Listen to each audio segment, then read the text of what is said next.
हमारे आर्यावर्त भारत देश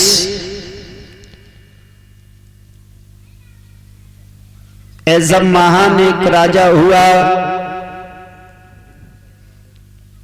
एक नहीं अनेक ऐसे महान प्रतापी राजा हुए हैं जिन्होंने धर्म के पीछे मुसीबतों को उठाया, लेकिन कभी धर्म पर आंच नहीं आने दी।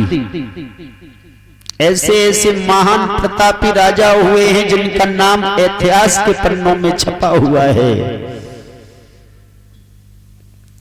ये हमारा आर्यावर्त भारत देश उन महान क्रांतिकारी, महान बलवान, महान तपस्वियों की तपोभूमि है। ये भारत देश की तपोभूमि, ये बड़ी पवित्र भूमि है।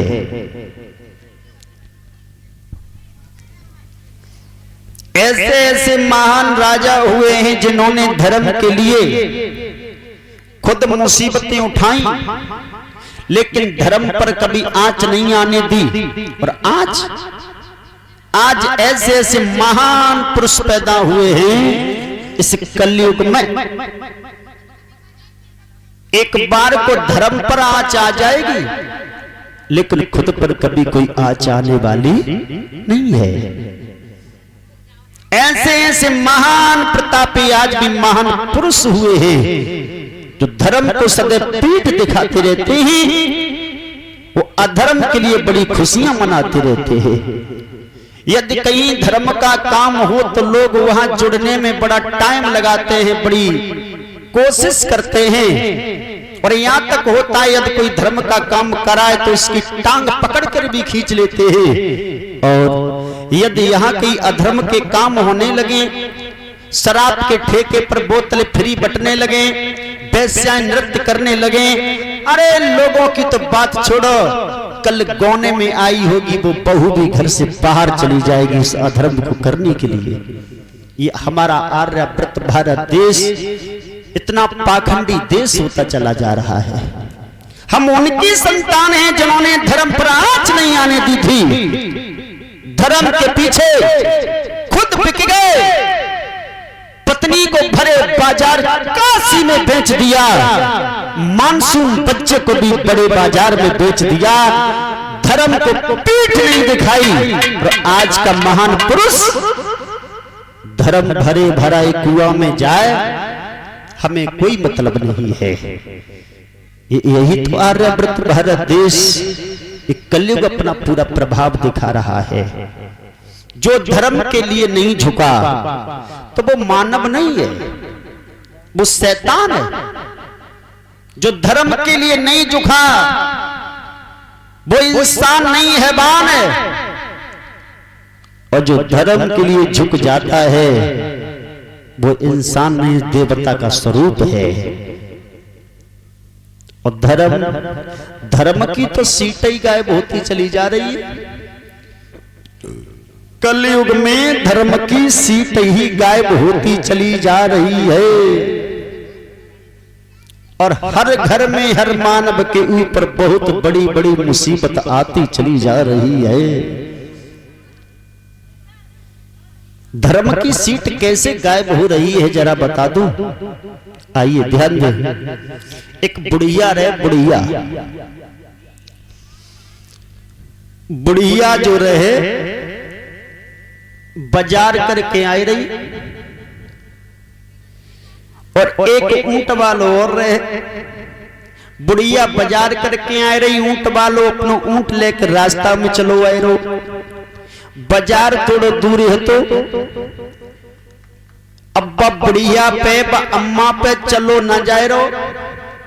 तब ऊंट वाले से बोली, भैया भैया हमें अपने ऊंट पर बिठाई ले, हम पे चलो ना जाए रो। ऊंट वाले बोलो, मैया हमारे ऊंट पर सीट नहीं है। अब कोई सीट नहीं है, तुम बैठ नहीं पाओगी। बुढ़िया पीछे पड़ गई, लाला तू अपना ऊंट बिठाई ले और मैं जा ऊंट पे सीट ढूंढ लूंगी। अब ऊंट बारे के पीछे ज्यादा पड़ गई, तब ऊंट वाले ने अपना ऊंट बिठा लिया। और जब ऊंट बिठाओ और जब ऊंट बैठता है तो ऊंट के घुटने पीछे को निकल जाते हैं। जो उसके घुटने पीछे को निकले, बुढ़िया ने चारों तरफ घूम के देखा कि ऊंट पर कहीं बैठने की सीट नहीं है। फिर एक बार उसने मुड़कर के पीछे देखा तो बुढ़िया ने विचार किया इससे बढ़िया सीट खाली है, वो मिलेगी भी कहां। तो बुढ़िया ने आओ गिनो न ताओ गिनो, जो ऊंट बैठो है तो बाकी घुटने पीछे को निकल गए थे, बुढ़िया उन्हीं ही घुटनों पर बैठ गई, पूंछ को पकड़ लिया। बड़ी बूढ़ी अम्मा थी, समझ पाई नहीं। ऊंट वाला और मजाखोरी करने लगा, बोले बारी बुढ़िया।